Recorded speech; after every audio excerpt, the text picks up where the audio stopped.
जय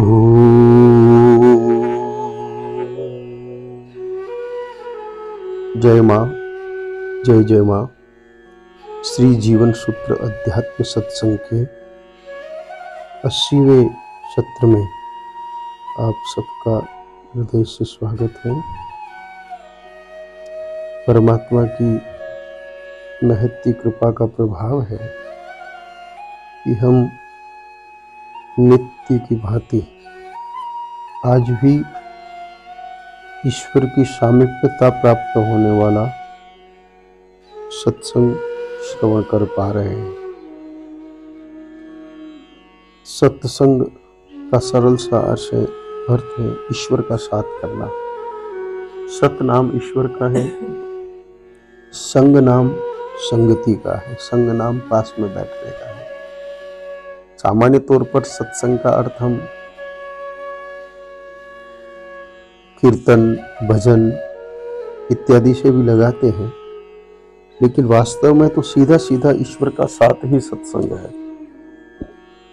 भजन, कीर्तन या प्रवचन आदि को सत्संग कहने के पीछे जो कारण है वह यह है कि उसमें भगवान के स्वरूप का वर्णन होता है, प्रभु के स्वरूप का वर्णन होता है, इसलिए उसको भी सत्संग कहा जाता है, ईश्वर के स्वरूप के वर्णन के कारण।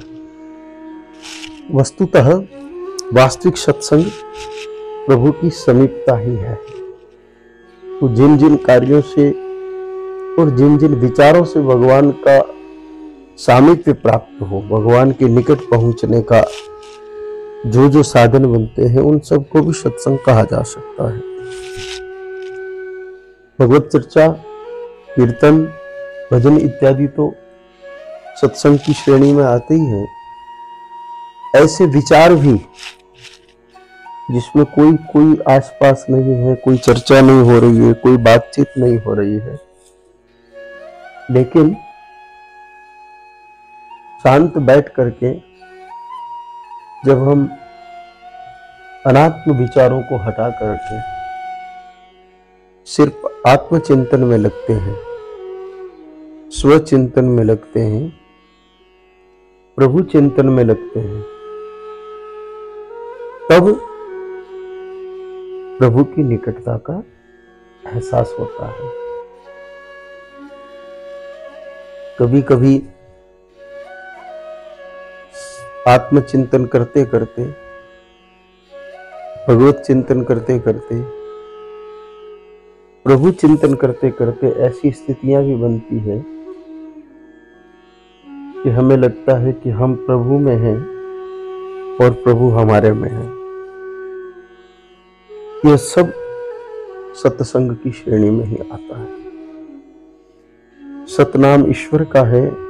ईश्वर के बारे में जहां जो जो लिखा है उन धर्म ग्रंथों को,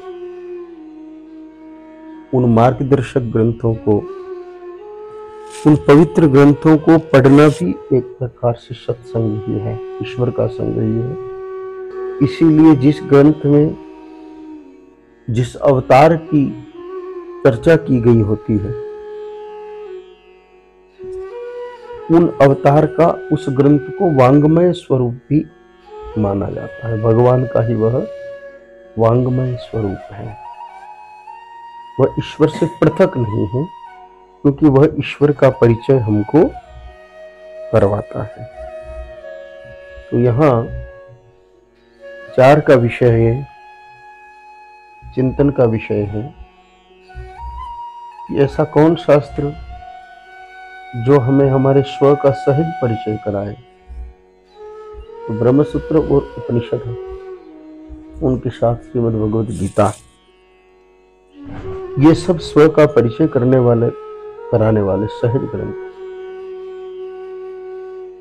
इनमें से जिस किसी का भी हम चिंतन मनन करते हैं, अध्ययन करते हैं, पाठ आदि करते हैं, तो वह भगवान के समीप ले जाने का काम करता है। इसीलिए महापुरुषों ने तो इतना तक कहा कि श्रीमद् भगवत गीता का पूरा श्लोक ना सही, पूरी गीता जी की बात तो अलग है, पूरे अध्याय की बात अलग है, पूरा श्लोक ना सही, केवल श्लोकार्ध आधे श्लोक का भी कोई मन पूर्वक प्रतिदिन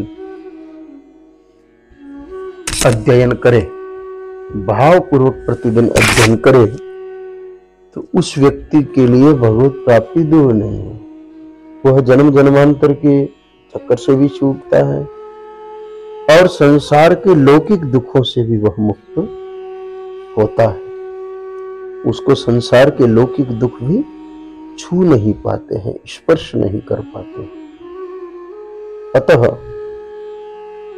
साधकों को नियमित रूप से नित्य ये प्रयत्न करना चाहिए कि चाहे जैसी परिस्थिति हो, चाहे जैसा वातावरण हो, लेकिन हम गीता स्वाध्याय से विमुख न हो।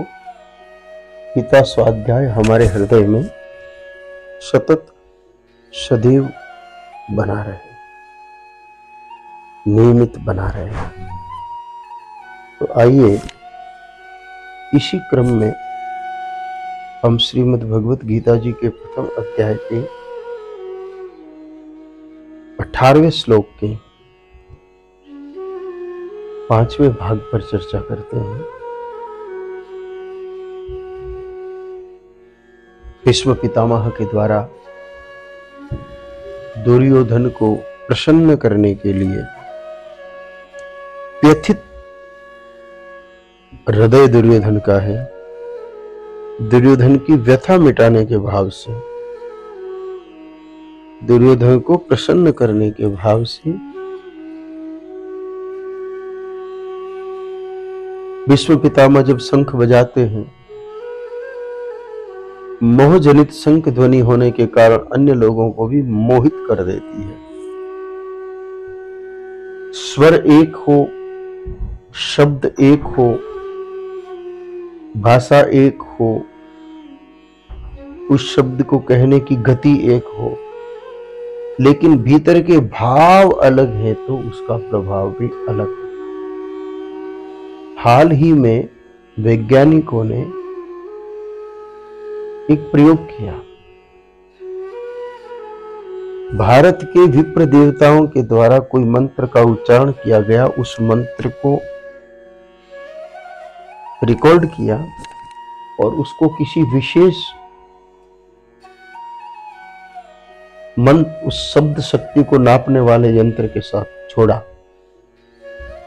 और भारतीय मंत्रों का जब उच्चारण हुआ, सनातनी संस्कृत के मंत्रों का, तो उस यंत्र की जो स्क्रीन थी उस पर जो उसके परिणाम जो आए वो आश्चर्यचकित करने वाले थे। बड़े सकारात्मक ऊर्जा वाले उसमें वाइब्रेशन प्रकट हुए।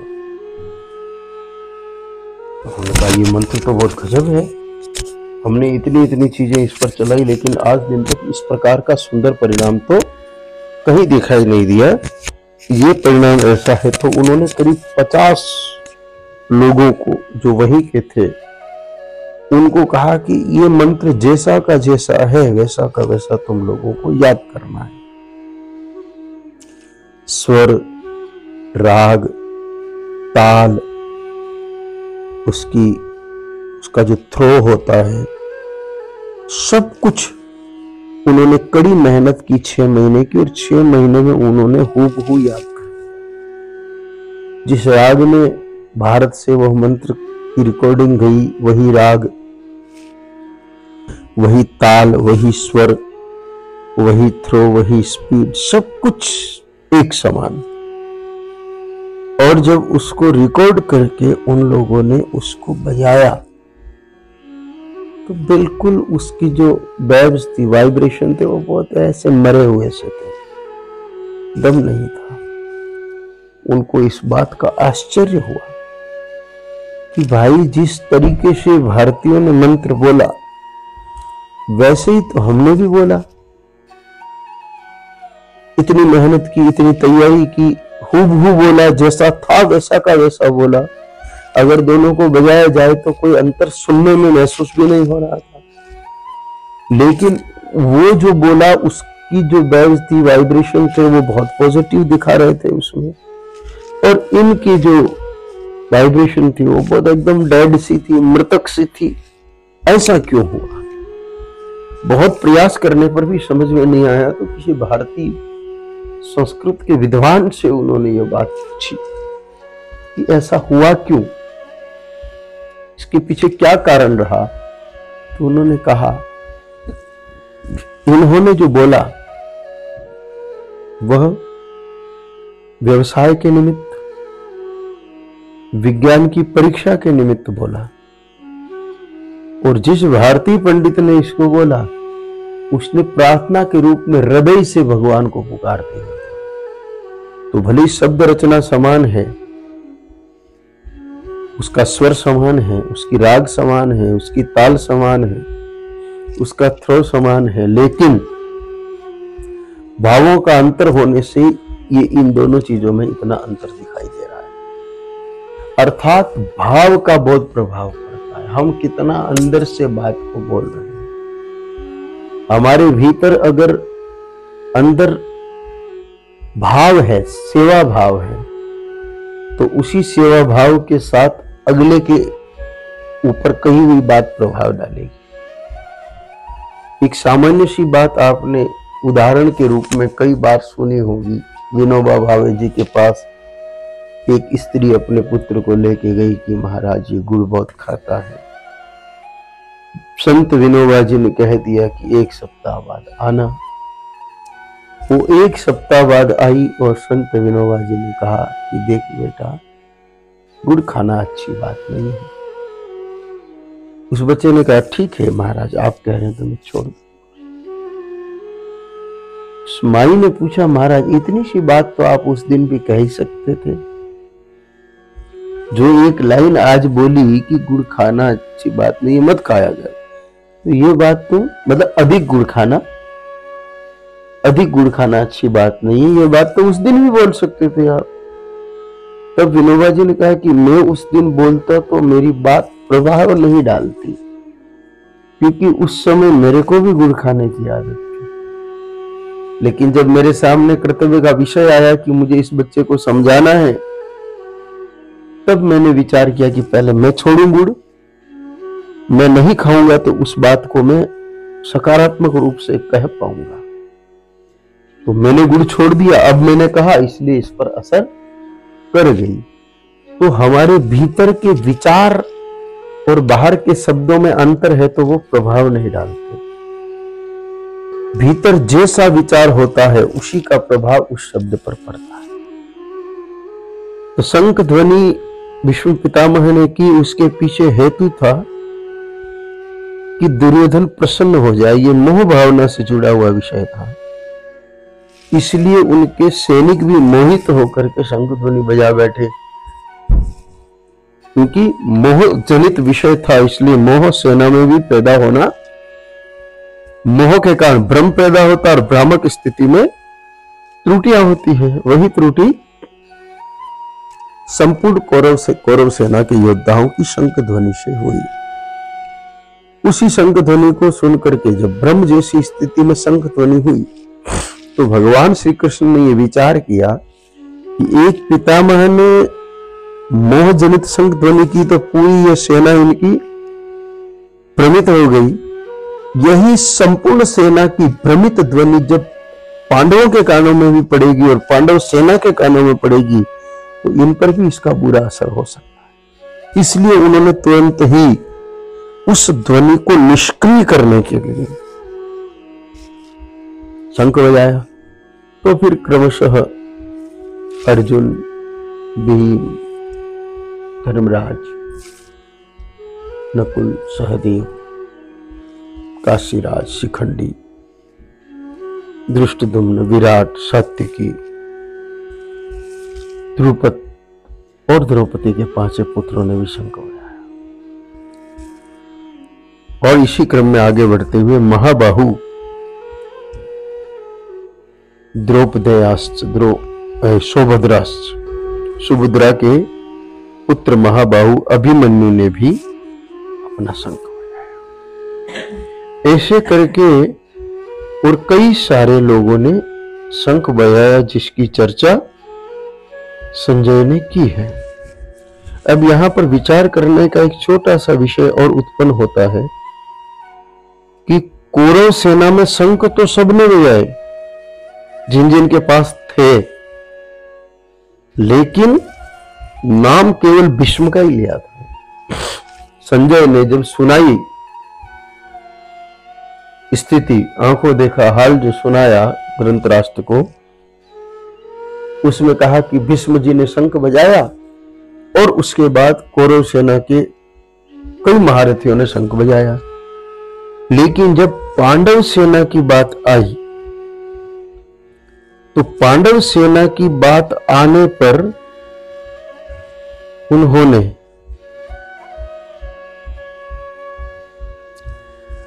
कुल 18 लोगों का नाम लिया। पांडव पक्ष के 18 वीरों का नाम लिया। कृष्ण जी, अर्जुन जी, भीम जी, युधिष्ठिर जी, नकुल जी, सहदेव जी, काशीराज, शिखंडी, धृष्टद्युम्न, सात्यकी, द्रौपदी के 5 बेटे, राजा द्रुपद, सुभद्रा का बेटा अभिमन्यु इत्यादि, ऐसे करके कुल 18 लोगों का नाम लिया।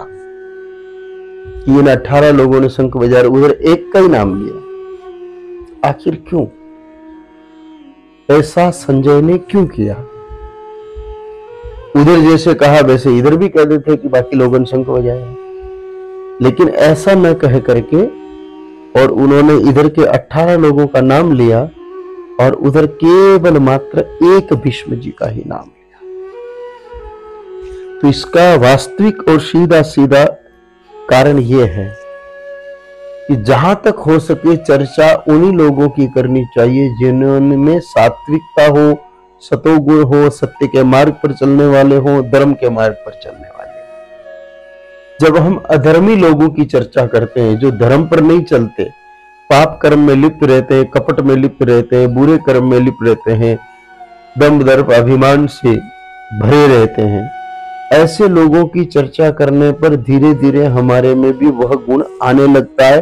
भले हम कितने भले घर में जन्मे, भले सत्संग में बैठने उठने वाले लोग हैं, लेकिन बार बार जब हम बुरे लोगों की चर्चा करते हैं, उसका परिणाम यह आता है कि हमारे भीतर भी बुरा भाव पैदा हो जाता है। इसलिए महापुरुषों ने निंदा के लिए भी मना किया है। निंदा में भी क्या होता है? सामान्य तौर पर निंदा अच्छे आदमी की तो होती नहीं है। अच्छा आदमी तो अच्छा काम करता है, इसलिए उसकी तो प्रशंसा ही होगी। तो निंदा होती किसकी है? निंदा होती है केवल मात्र बुरे लोगों। तो आप बुरे लोगों की निंदा करोगे, उससे होगा क्या? उनके भीतर जो बुराई का भाव है वो हमारे भीतर प्रकट होने लगेगा। सीधी सीधी एक बात कही है कि निंदा बहुत बड़ा पाप है, पर निंदा सम अगनगरीषा। दूसरों की निंदा महापाप बताया है। क्यों? किसी के बारे में शब्द बोल देने मात्र से कैसे पापी हो गए हम? कैसे हम नरक जाएंगे? एक प्रश्न हो सकता है कई साधकों के मन में कि ये बातें कुछ तो अतिशयोक्ति वाली लिख दी गई है, अतिशयोक्ति वाली बातें कह दी गई है। हम किसी के बारे में, बुरे व्यक्ति के बारे में चर्चा करें तो उससे हमको पाप क्यों लगेगा? पाप ऐसे लगेगा कि जब हम बार बार बुरे लोगों